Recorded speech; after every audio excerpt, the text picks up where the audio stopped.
और अहम बिल्कुल साथ साथ चलते हैं।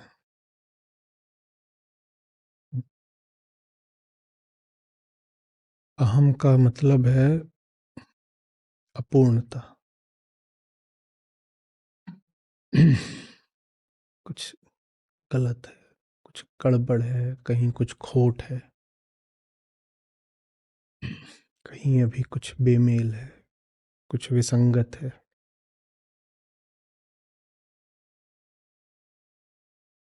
कुछ अतृप्त है, कोई बेचैन है।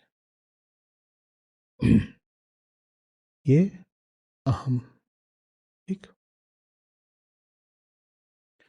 और जब अभी कोई अतृप्ति है, कोई बेचैनी है, तो कुछ बदलना पड़ेगा, कोई प्रयोग करना पड़ेगा।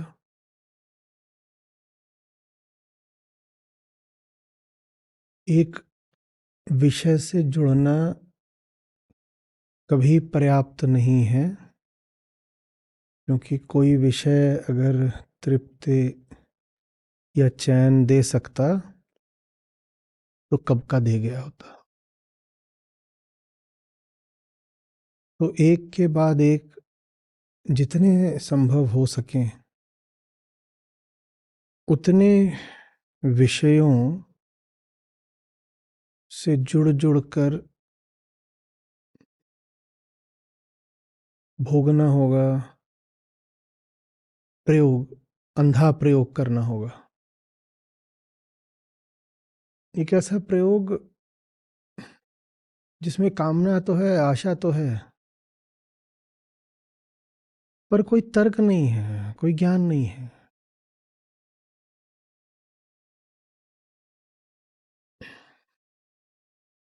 बस उम्मीद है कि क्या पता अगला प्रयोग सफल हो जाए, क्या पता अगले जुड़ाव से तृप्ति मिल ही जाए। पर पिछले जुड़ावों का क्या हुआ? कौन जुड़ रहा है? और जो पीछे जुड़ने गया था, क्या वो जुड़ जुड़ कर बदल पाया है? और जो पीछे जुड़ता रहा है, वो अब आगे जुड़ने की कामना रखने वाले से कुछ भिन्न है क्या? इसका कोई ज्ञान नहीं है। बस उम्मीद है कि क्या पता आगे बात बन ही जाए। तो आगे आगे आगे आगे आगे आगे आगे प्रयोग करने पड़ेंगे, लगातार लगातार बदल बदल कर प्रयोग करने पड़ेंगे।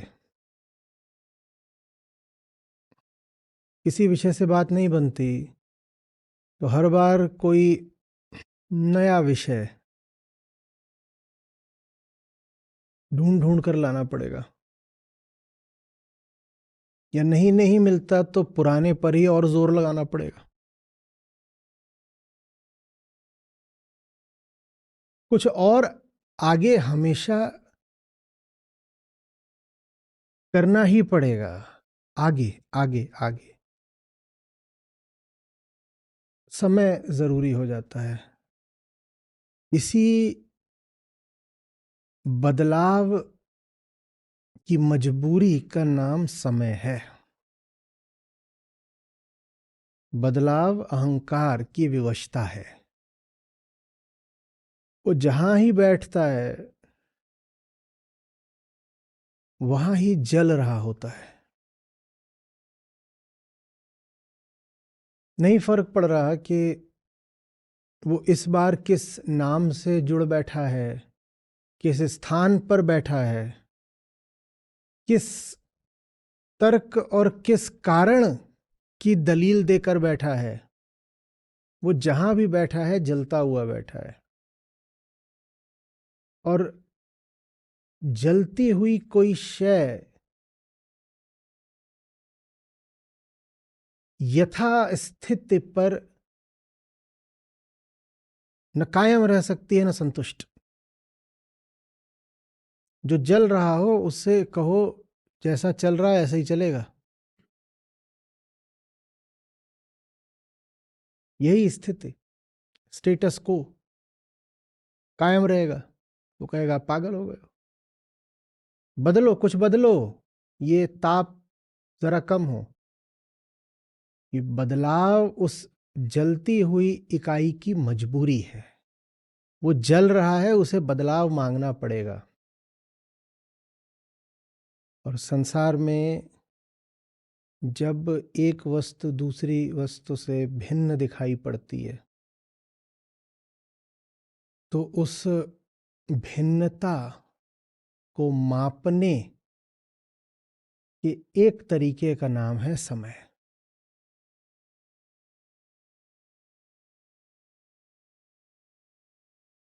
समझ में आ रही बात? आपकी गाड़ी आपके दरवाजे पर खड़ी थी, थोड़ी देर बाद आप देखते हैं तो आपकी गाड़ी आपके दरवाजे से कुछ दूर गई है, और एक और अगली तस्वीर आती है, उसमें गाड़ी दरवाजे से काफी दूर चली गई है। ये जो कुछ और काफी का अंतर है, ये समय में नापा जाता है। अच्छा, थोड़ा बदलाव हुआ तो हम कहते हैं थोड़ा समय बीता। अच्छा, ज्यादा बदलाव हुआ तो हम कहते हैं ज्यादा समय बीता। मोटी मोटी बात है। यहां हम ऐसा मान रहे हैं कि गाड़ी एक स्थायी गति से आगे बढ़ रही है। समझ में आ रही बात? तो अहम और समय हमेशा साथ साथ चलते हैं। यही कारण है कि जहां अहंकार बहुत घना होता है, वहां अतीत से आसक्ति और भविष्य से आशा या आशंका, ये दोनों भी बराबर के घने होते हैं। जहां आप अहंकार की सघनता पाएंगे, वहां ये दोनों निश्चित रूपेण मिलेंगे। एक अतीत से आसक्ति। आसक्ति दोनों तरह की हो सकती है। अनासक्ति भी एक प्रकार की आसक्ति है। साधारणतया हम जिसको अनासक्ति कहते हैं वो बस उल्टी आसक्ति होती है। ठीक वैसे जैसे द्वेष उल्टा राग होता है वो भी राग ही, पर ऐसा राग जो सर के बल खड़ा हो गया है, तो उसको द्वेष कहते हैं। तो साधारणतया हम जिसको अनासक्ति कहते हैं वो जुड़ाव की अनुपस्थिति नहीं होता, वो विपरीत दिशा से जुड़ाव होता है। तो कुछ लोगों को अतीत बहुत प्यारा होता है और कुछ लोग अपने अतीत की ओर कोफ्त से देखते हैं। ये दोनों ही स्थितियां आसक्ति की हैं बस। ये अहंकार की सूचक है। अतीत की ओर बहुत देखना, अतीत को अपना केंद्र बना लेना। और जो अतीत की ओर बहुत देखता है, अतीत उनका भविष्य बन जाता है। तो भविष्य को लेकर उनके पास फिर बड़ी उम्मीदें रहती हैं, आशाएं रहती हैं भविष्य को लेकर, और आशंकाएं रहती हैं। अहंकार और समय बिल्कुल साथ चलते हैं, क्योंकि दोनों ही बदलाव के प्रतीक हैं। बेघर है अहंकार, और वो कहता है क्या करूं, जैसी मेरी हालत है वो बदलनी चाहिए। बेघर, बेचैन, बीमार, बेआसरा, ये सब अहंकार के नाम है। तो उसको बदलाव चाहिए होता है, और उसी बदलाव को नापा जाता है किसके द्वारा? समय के द्वारा। समय के द्वारा। समय को बहुत तरीकों से परिभाषित किया जा सकता है। जिस तरीके से वर्तमान संदर्भ में उपयुक्त है, मैं उस तरीके से आपके सामने रख रहा हूं। ठीक है। तो जब तक समय होगा, जब तक काल की धारा बह रही है,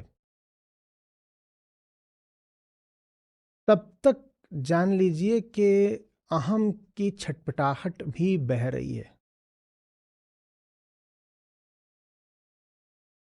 काल की धारा का बहना वैसा ही है जैसे कोई रोगी हो, दुखी हो, कष्ट में हो और वो कराह रहा हो और उसकी कराह की धारा बह रही हो। जैसे संगीत की धारा बहती है, वैसे ही दर्द की धार भी बह सकती है ना, बह सकती है ना। ऐसे ही तो जो कराह रहा है वो तो दिखाई देगा कि एक जगह बैठा हुआ है, दुखी है, रोगी है और किसी एक जगह बैठा हुआ है। लेकिन बह क्या रहा है? उससे फूटता एक एक एक दर्द का दरिया, वो बह रहा है। तो अहम को समझ लीजिए वही है, वो दर्द का दरिया है समय। जो दर्द में है उसका नाम, और वो जो उससे रुग्ण राग फूट रहा है उसका क्या नाम हुआ? समय। अब आप दूर कहीं खड़े हैं, आपको वो नहीं दिखाई दे रहा जो अभी दुख में है, लेकिन आपको ये दर्द भरा प्रवाह सुनाई दे रहा है। इस प्रवाह के सुनाई देने भर से आप क्या जान जाएंगे? हाँ, कोई है जो दर्द में है, कोई है जो दर्द में है। तो समय के होने भर से ये जान लिया जाता है कि कोई है जो दर्द में है।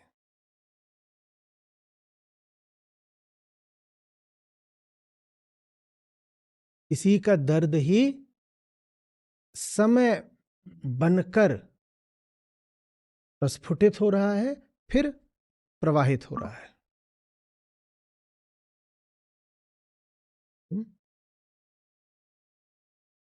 तो अगर आपको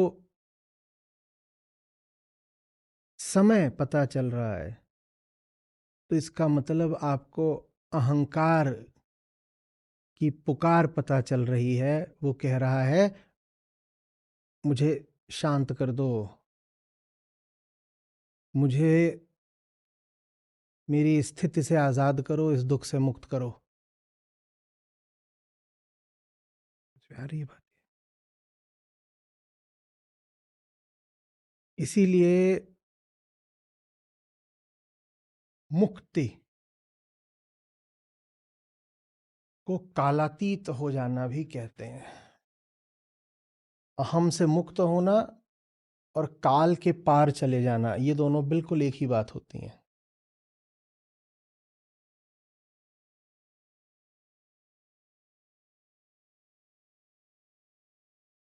जहां कहीं भी,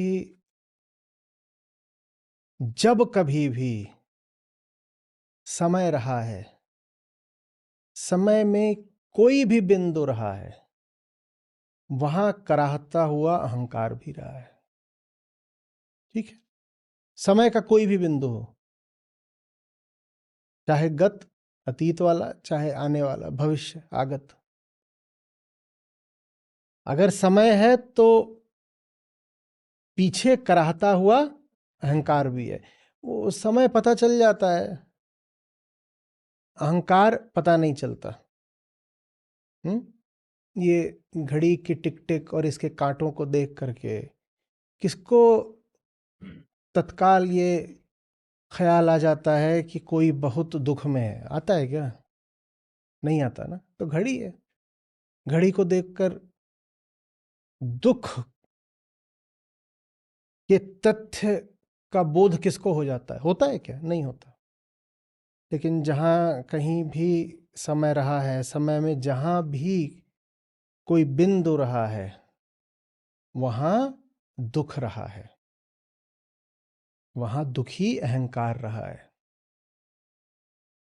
अब अहंकार दुखी है ही क्यों?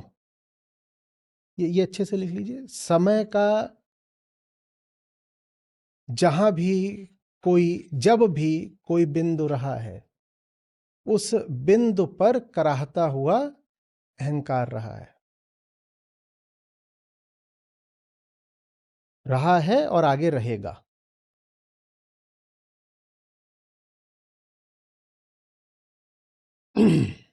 अहम कराह रहा ही क्यों है? क्यों है? क्योंकि वो अपनी स्थिति से संतुष्ट तो नहीं है, या है? अहम जैसा है वही उसकी स्वाभाविक स्थिति होती तो कराहता क्या? नहीं। तो इसका मतलब अहम है कुछ और, बना कुछ और बैठा है, इसलिए कराह रहा है ना। अहम अगर अहम ही होता तो क्या कराह रहा होता? प्रश्न है। अहम की सच्चाई अगर यही होती कि वो अहम ही है, जो वो अपने आप को मानता है वही है वो, तो क्या वो कराह रहा होता? बोलो।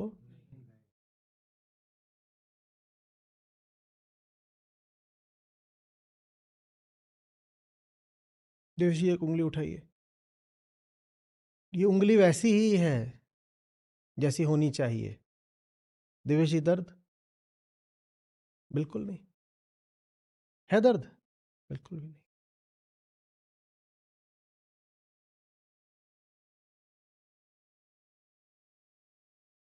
पर आंख में कोई तकलीफ? क्योंकि आंख बिल्कुल वैसी ही है जैसी होनी चाहिए। समझ में आ रही बात? केवल अंगूठा पूरा दिखाओ। सूजा हुआ लग रहा है क्या? अंगूठे की ओर जितनी देर हम बात कर रहे थे ध्यान भी गया क्या? अंगूठे ने कोई पुकार मारी, तुम्हारा ध्यान खींचा? क्योंकि अंगूठा वैसा ही है जैसा, माने अगर कोई इकाई जैसी है होनी चाहिए वैसी ही है तो कराहती नहीं। ठीक है यहां तक? ठीक है। तो अगर कोई इकाई कराह रही है तो इससे क्या पता चलेगा? है कुछ और, बन कुछ और गई है। अब यही है, मेरा अंगूठा ऐसा है, मुझे बहुत दर्द हो रहा है, मुझे बहुत दर्द हो रहा है। क्यों दर्द हो रहा है? मुझे दर्द क्यों हो रहा है? अब ये स्थूल उदाहरण है, ये प्राकृतिक उदाहरण है, पर जिधर को ये इशारा कर रहा है वो समझिएगा। ये मेरा अंगूठा बहुत दर्द कर रहा है, बहुत दर्द कर रहा है। क्यों कर रहा है? ये वैसा नहीं है, ये जो बन बैठा है ये वो नहीं है। और मैं फंस इतना गया हूं कि जो ये है वैसा करने की कोशिश करूं तो और दर्द होता है। ऐसे तो फिर भी दर्द है, सिर्फ ऐसे क्या है, सिर्फ दर्द है। और ऐसे करो तो दुख हो जाता है। हुआ है कभी कि टेढ़ी टपरी विकृत हालत में तो सिर्फ क्या है? दर्द है। और उसकी विकृत हालत को ठीक करो, उसको उसके स्वभाव में ले आने की कोशिश करो तो और क्या हो जाता है? भयानक। उससे अच्छा लगता है कि जैसा है रहने दो भाई, वो छू नहीं, यहीं पड़ा रहने दो, जैसा है रहने दो। ये अहंकार है, ये अहंकार है। टेढ़ा अंगूठा, टेढ़ा अंगूठा गया था पता नहीं किसको ऐसे दिखाने, जिसको दिखाने गया था उसने पकड़ के ऐसे कर दिया, अब तब से ऐसे ही घूम रहा है ये, हाय हाय करता हुआ। टेढ़ा अंगूठा। समझ में आ रही है? तो अहम का दर्द ही बताता है कि अहम को कुछ और होना है, बल्कि अहम पहले से ही कुछ और है, लेकिन बना बना कुछ और बैठा। ये हम की स्थिति है कुछ और, होना भी कुछ और है, लेकिन अभी ये हो गया है, अभी ये हो गया है। ये हम सबकी हालत है। हम अभी ये हैं। हम क्या हैं? हम ये हैं, टेढ़ा अंगूठा। और कोई सीधी करने की कोशिश करे तो हाय हाय और तगड़ी। समझ में आ रही बात? लेकिन ये तब तक रोएगा, तब तक रोएगा जब तक ये ऐसा नहीं हो जाता। इसको जानने वालों की भाषा में ऐसे भी कहा जाता है कि इसको इसको इससे प्यार है, इसको इससे प्यार है, इसीलिए जब ये ऐसा है तो रोता है। इसीलिए इस रोने को साधारण दुख नहीं कहा जाता, विरह कहा जाता है। अच्छे समझो, इसको इससे प्यार है, इसलिए जब ये ऐसा है तो रोता है, और इसके रुदन का जो प्रवाह है उसको बोलते हैं समय।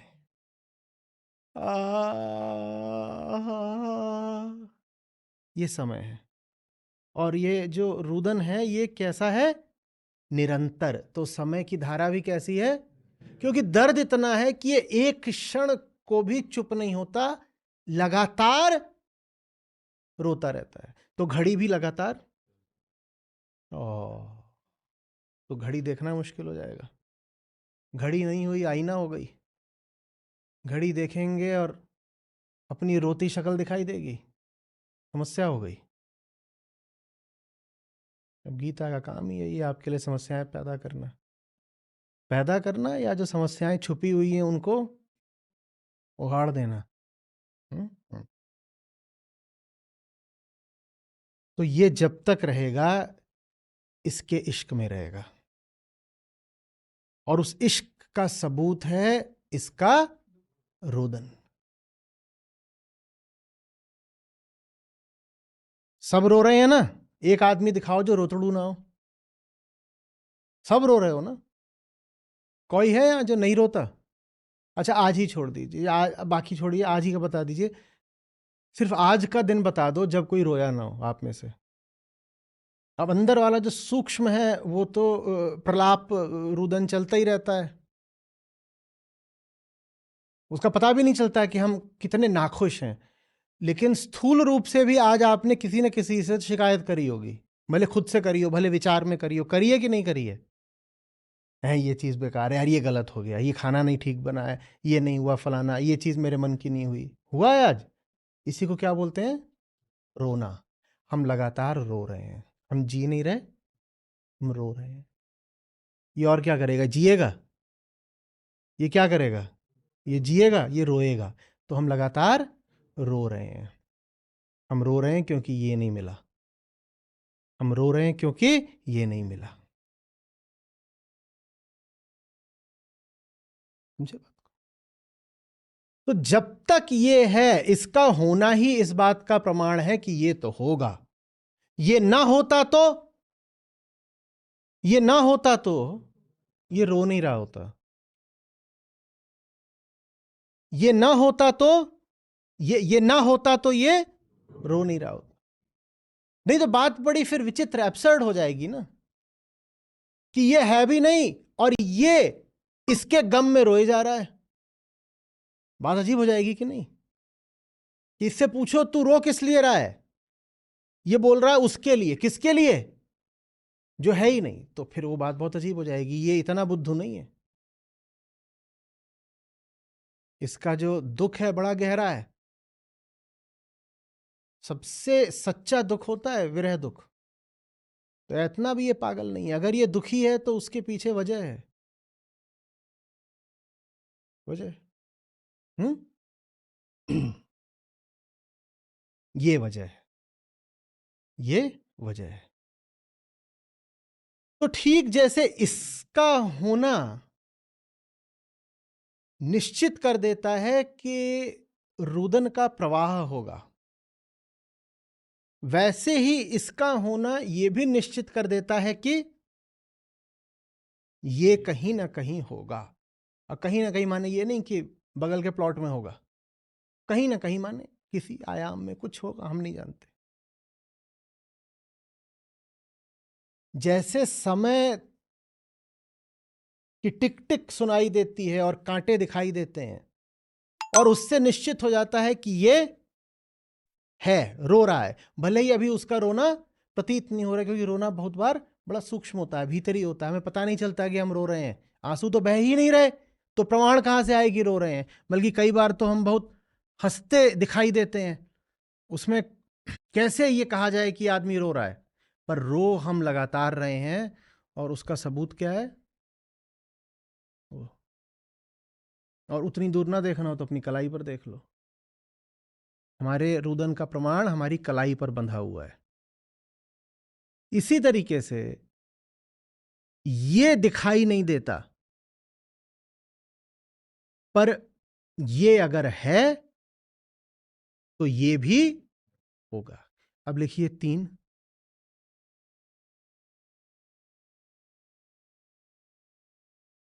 स्थूल, सूक्ष्म, सूक्ष्मतम।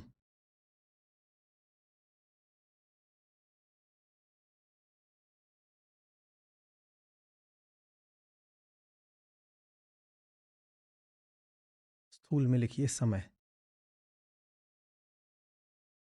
सूक्ष्म में लिखिए अहम, और सूक्ष्मतम में लिखिए आत्मा। सबसे ज्यादा दिखाई कौन सा देगा? समय। कोई आपको ऐसा नहीं मिलेगा जो कहे समय आज तक देखा नहीं। किसी से आप पूछो कि भाई साहब समय क्या है, तो बता देगा। वो ये तो नहीं कहेगा अरे ये क्या शब्द है, पहली बार सुना। कोई है ऐसा? ऐसा नहीं मिलेगा। जबकि सही बात यह है कि समय क्या है, इसका जवाब किसी के पास नहीं है। जानता कोई भी नहीं है कि समय क्या है। और आप जब भी किसी से पूछोगे समय क्या है, तो बता देता है। ये वो सवाल है जिस पर अगर थोड़ी भी ईमानदारी हो तो कह देना चाहिए भाई यही तो नहीं पता। व्हाट इज द टाइम और व्हाट इज टाइम, इनमें बहुत अंतर होता है। क्या बजा है और क्या समय है, इसमें बहुत अंतर होता है। समय क्या है ये तो किसी को भी नहीं पता, पर सब बता देते हैं, तो स्थूल होता है, वो पकड़ में आ जाता है। सबको लगता है कि समय तो हम जानते हैं। अहम दिखाई नहीं देता, पर समय प्रमाण है किसका? और अहम प्रमाण है। तर्क क्या है? अगर कोई रो नहीं रहा होता, अगर रोने वाला कोई नहीं होता, तो ये आंसुओं की नदी कैसे बह रही होती? उस आंसुओं की नदी का क्या नाम है? समय। आंसुओं की नदी बह रही है तो निश्चित रूप से कोई, तो इससे हम पहुंचे स्थूल से सूक्ष्म में, समय से अहम पर। अगला तर्क क्या है? अगर रोने की कोई वाजिब वजह ना होती तो ये चिरंतन रुदन क्यों चल रहा होता? अगर रोने वाले के पास, अगर रोने वाले के पास रोने की कोई अनुकूल वजह ना होती तो वो समय के आरंभ से आज तक निरंतर रो क्यों रहा होता? तो इस तर्क से हम पहुंचे अहम से आत्मा तक। अब आत्मा तो एकदम ही सूक्ष्म बात, इतनी सूक्ष्म कि उसकी बात भी ना कर पाए कोई। लेकिन समय के होने से ही क्या प्रमाणित हो गया? तो लिखिए, काल के होने से कृष्ण प्रमाणित हो जाते हैं। काल ही महाकाल का प्रमाण है। काल के होने से ही कृष्ण प्रमाणित हो जाते हैं। और कैसे प्रमाणित हो जाते हैं, ये कोई विश्वास की बात नहीं है। तर्क पूरा समझ में आ रहा है? काल अश्रु प्रवाह है। अगर आंसुओं की धार बह रही है तो बैठा होगा कोई रोने वाला।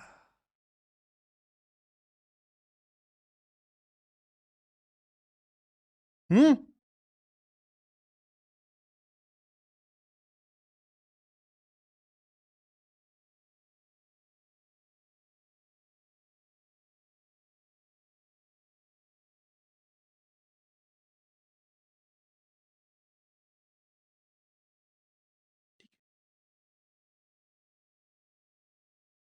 तर्क में कुछ खोट लग रही तो बताइएगा।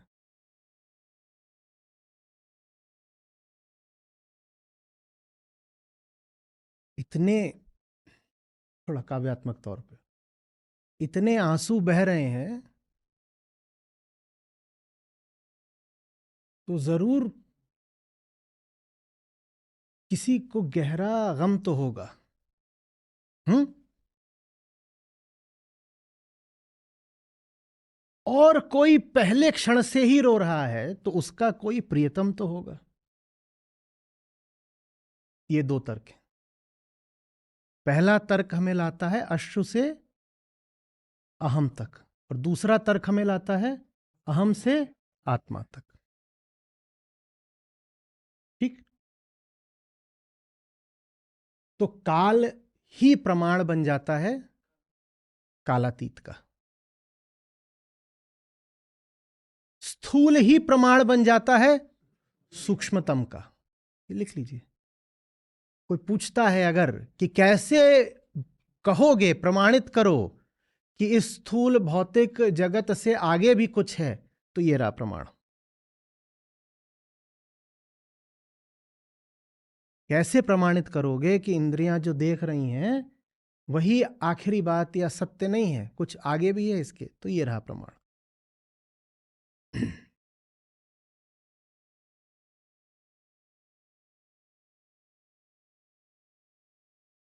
ये बात बड़ी गजब हो गई, बड़ी दूरगामी हो गई। बाप रे। ये बात कह रही है कि हो नहीं सकता कि घड़ी की टिक टिक सुनाई दे रही हो और ध्यान से सुनो तो मुरली की धुन ना सुनाई दे। बस तुम सुन नहीं रहे ध्यान से। जहां काल है वहां कृष्ण होंगे जरूर। जहां काल है वहां कृष्ण को होना पड़ेगा, अन्यथा काल ही नहीं होता।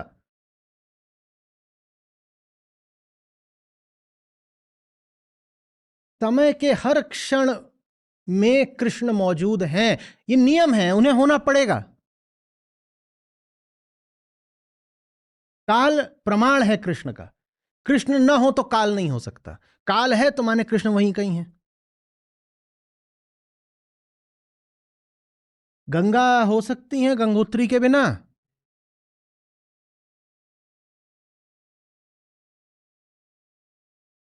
बस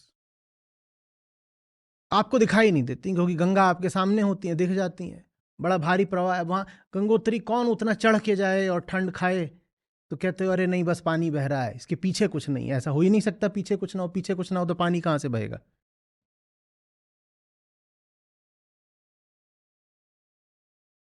वैसे ही कृष्ण न हो तो काल नहीं होगा।